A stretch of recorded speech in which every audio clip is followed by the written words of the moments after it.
MK jewellery বৰ্তমান সমগ্ৰ অসমৰ এটি চিনাকি নাম MK জুৱেলাৰী 24 বছৰে নিষ্ঠা সততাৰে ৰাইজৰ সেৱাত গুণগত উন্নত মানদণ্ডৰ হলমাৰ্কযুক্ত সোণ ৰূপ হীৰা আদি গহনা গাঁথৰিৰ বৰ্তমান এটি অত্যাধুনিক সম্ভ্ৰান্ত চালে চকুৰোৱা শ্বৰুমলৈ পৰিণত হৈছে ৰাইজৰ আপোন জুৱেলাৰী MK জুৱেলাৰী বিয়া বাৰু জন্মদিন বা অন্য কোনো বিশেষ মুহূৰ্তত আপোনজনক যদি সোণ ৰূপ হীৰা বা অন্য যিকোনো গহনা উপহাৰ দিব বিচাৰে তেন্তে MK জুৱেলাৰীক সদায় পাব আপোনালোকৰ কাষত প্ৰিয় গ্ৰাহকসকলৰ যদি সোণ ৰূপ বা দাম আদি গহনা গাঁথৰিৰ কোনো সমস্যা থাকে তেন্তে আমি আমাৰ নিজা কাৰখানাত ততাতৈয়াকৈ গ্ৰাহকৰ সুবিধাৰ প্ৰতি লক্ষ্য ৰাখি তৎক্ষণাত সমাধা কৰোঁ আপোনাৰ মৰমৰ পুত্ৰ বা জীয়ৰীৰ শুভ বিবাহৰ বাবে আমাৰ শ্বৰুমত হলমাৰ্কযুক্ত বিয়াৰ সম্পূৰ্ণ গহনা পোৱা যাব উচিত মূল্যত আৰু উচিত মানদণ্ডত পুৰণি সোণৰ গহনা সলনি কৰি অত্যাধুনিক ন ডিজাইনৰ গহনা আমাৰ MK জুৱেলাৰীৰ পৰা ক্ৰয় কৰিব পাৰিব প্ৰিয় গ্ৰাহকসকলক সম্পূৰ্ণ বিশ্বাসযোগ্যতাৰে আমাৰ শ্বৰুমৰ পৰা কোনো অসুবিধা নোপোৱাকৈ সেৱা আগবঢ়োৱাই আমাৰ একমাত্ৰ লক্ষ্য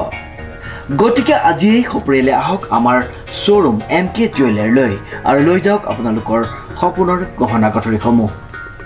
আমাৰ ঠিকনা MK জুৱেলাৰী ৰূপহিয়ালী ষ্টুডেণ্ট গেলেৰীৰ কাষত নমস্কাৰ নিউজৰ বাতৰিলৈ স্বাগতম জনাই ষ্টুডিঅ'ৰ মজিয়াত মই পল দাস নাহৰকটীয়াত এদিনীয়াকৈ অনুষ্ঠিত হৈছে অসম জাতীয় পৰিষদৰ তৃতীয় বাৰ্ষিক কেন্দ্ৰীয় প্ৰতিষ্ঠা দিৱস নিউজ ডাইৰেক্ট ৰিপৰ্ট অসম জাতীয় পৰিষদৰ কেন্দ্ৰীয় প্ৰতিষ্ঠা দিৱস নাহৰকটীয়াত এদিনীয়াকৈ অনুষ্ঠিত হৈছে অসম জাতীয় পৰিষদৰ তৃতীয় বাৰ্ষিক কেন্দ্ৰীয় প্ৰতিষ্ঠা দিৱস নাহৰকটীয়াৰ জামুগুৰিৰ ৰাজহুৱা খেলপথাৰত অনুষ্ঠিত হোৱা অসম জাতীয় পৰিষদৰ কেন্দ্ৰীয় প্ৰতিষ্ঠা দিৱসত উপস্থিত থাকে অসম জাতীয় পৰিষদৰ সভাপতি লুৰিণজ্যোতি গগৈসহ কেন্দ্ৰীয় নেতৃত্ব দেওবাৰে নাহৰকটীয়াৰ জামুগুৰিৰ ৰাজহুৱা খেলপথাৰত অনুষ্ঠিত অসম জাতীয় পৰিষদৰ কেন্দ্ৰীয় প্ৰতিষ্ঠা দিৱসৰ লগত সংগতি ৰাখি পতাকা উত্তোলন শ্বহীদ তৰ্পণ বৃক্ষৰোপণ বাৰে বৰণীয়া সাংস্কৃতিক অনুষ্ঠান আৰু মুকলি সভা অনুষ্ঠিত কৰা হয় কেন্দ্ৰীয় প্ৰতিষ্ঠা দিৱসৰ মুকলি সভাত অসম জাতীয় পৰিষদৰ সভাপতি লুৰিণজ্যোতি গগৈয়ে উদ্যান্ত ভাষণেৰে জাতীয়তাবাদৰ বক্তব্য আগবঢ়ায় ভাষণ প্ৰসংগত লুৰিণজ্যোতি গগৈয়ে অসমবাসীয়ে ইপ্সিত লক্ষ্যত উপনীত নোহোৱাৰ পৰ্যন্ত যুঁজি যোৱাৰ কথা অৱগত কৰে অসম জাতীয় পৰিষদৰ আজি তৃতীয় বাৰ্ষিক আমাৰ প্ৰতিষ্ঠা দিৱস শুভক্ষণত যিসকল মহান বীৰ শ্বহীদ আছে স্বদেশ স্বজাতিৰ সুৰক্ষিত ভৱিষ্যতৰ কাৰণে যিসকলে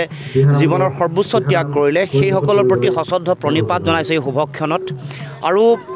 আমি দলটো জন্মৰ সময়ত যিসকলে এই দলৰ যাত্ৰাৰ আৰম্ভণি কৰিছিল বিশেষকৈ সদৌ অসম ছাত্ৰ সন্থা অসম জাতীয়তাবাদী যুৱ ছাত্ৰ পৰিষদ আৰু অসমৰ যিসকল বুদ্ধিজীৱী সুধী সমাজ সেইসকলৰ প্ৰতিও আমি শ্ৰদ্ধা নিবেদন কৰিছোঁ আজি শুভক্ষণত তৃতীয় বাৰ্ষিক প্ৰতিষ্ঠা দিৱসৰ এই ক্ষণত আমাৰ স্পষ্ট বাৰ্তা অসমৰ প্ৰতিটো জাতি জনগোষ্ঠী ভাষা ভাষী ধৰ্মাৱলম্বী লোকক একত্ৰিত কৰি আমি এক অসম ঐক্যবদ্ধ অসমৰ যিটো দৰ্শন বা চিন্তা সেই চিন্তাৰে আমি আগবাঢ়িব খুজিছোঁ সাম্প্ৰদায়িকতা বিভাজন ঘৃণা ধৰ্মীয় উন্মাদনাৰ বিপৰীতে অসমৰ প্ৰতিটো জাতি জনগোষ্ঠীক তেওঁলোকৰ স্বাভিমান সকলোকে যাতে আমি দিব পাৰোঁ প্ৰতিটো জাতি জনগোষ্ঠীৰ তেওঁলোকৰ ভাষা কৃষ্টি সংস্কৃতি ৰক্ষা কৰাৰ ৰাজনৈতিক সংগ্ৰামৰ যিটো পৰিৱেশ সেই পৰিৱেশ যাতে আমি দিব পাৰোঁ সেই লক্ষ্য লৈ আমি আমাৰ ৰাজনৈতিক যাত্ৰা আৰম্ভ কৰিছোঁ 3টা বছৰ বৰ দীঘলীয়া সময় নহয় কিন্তু যথেষ্ট প্ৰত্যাহ্বানপূৰ্ণ এফালে সাম্প্ৰদায়িকতা বিভাজন এফালে বিভিন্ন ধৰণৰ অৰ্থ সৰ্বোচ্চ ৰাজনীতিৰ প্ৰয়োগ তাৰ লগত আদৰ্শগত যুঁজ আৰু আদৰ্শগত যি ৰাজনৈতিক সংগ্ৰাম এইটোৰ এটা যথেষ্ট প্ৰত্যাহ্বানপূৰ্ণ জটিল এটা প্ৰতিবন্ধকতাৰে আমি আগবাঢ়িছোঁ কিন্তু এনেও আমি জানো যে সংগ্ৰামৰ পথ অতি কষ্টময় অতি প্ৰত্যাহ্বানপূৰ্ণ কিন্তু আমাৰ মূল লক্ষ্যটো কি লক্ষ্যটোত আমাৰ দৃঢ়তা আছে আমি সকলোৱে সেই সময়তে সংকল্প লৈছিলোঁ অসমীয়া মানুহৰ মাজত স্বাভিমানী আপোচবিহীন জাতীয়তাবাদৰ বৰ ভেটি যাতে আমি তৈয়াৰ কৰিব পাৰোঁ, গঢ়ি তুলিব পাৰোঁ। ৰাজনৈতিক সংগ্ৰামৰ যিটো যাত্ৰা, বিগত সময়ছোৱাত আঞ্চলিকতাবাদ জাতীয়তাবাদৰ নামত যিসকলে জাতিটোক বিশ্বাসঘাতকতা, ঠগ আৰু প্ৰবঞ্চনা কৰিলে, তেওঁলোকৰ বিপৰীতে এটা নিৰ্ভেজাল আপোচবিহীন স্বাভিমানী জাতীয়তাবাদৰ ভেটি আমি শক্তিশালী আৰু সুদৃঢ় কৰিব লাগিব। তাৰ কাৰণে যুঁজ অব্যাহত আছে, অব্যাহত থাকিব। এই গোটেই সংগ্ৰামৰ সময়ত আমি দেখিছোঁ যে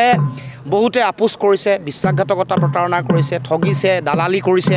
বিভিন্ন ব্যক্তি আছে, বিভিন্ন দল সংগঠনৰ নেতা কৰ্মকৰ্তা আছে, শিল্পী আছে, সাহিত্যিক আছে, চৰকাৰৰ ঘৰত গৈ বুজাবুজি কৰি সমগ্ৰ সংগ্ৰামখনক বিপথে পৰিচালিত কৰিবলৈ উঠি পৰি লগা মানুহো আমি দেখিছোঁ। কিন্তু আমি এই মুহূৰ্তত আমি ক'ব খুজিছোঁ, আমি দৃঢ়তাৰে আগবাঢ়িছোঁ। অকণমান সংগ্ৰাম হয়তো দীঘলীয়া হ'ব পাৰে, যুঁজত প্ৰত্যাহ্বান থাকিব পাৰে, কিন্তু আমি দৃঢ়তাটো পুনৰ অসমৰ ৰাইজলৈ আমি পুনৰবাৰ মত পোষণ কৰিছোঁ। অসমৰ মাটিত ৰাজনৈতিক অধিকাৰ সুৰক্ষিত হ'ব লাগিবই। আমাৰ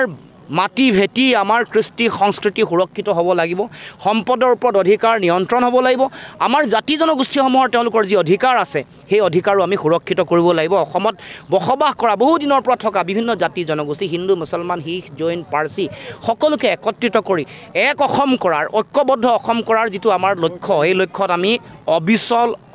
অচৰ, অটল হৈ আছোঁ। জাতীয়তাবাদী চিন্তাৰ আগৰ যিসকল ব্যক্তি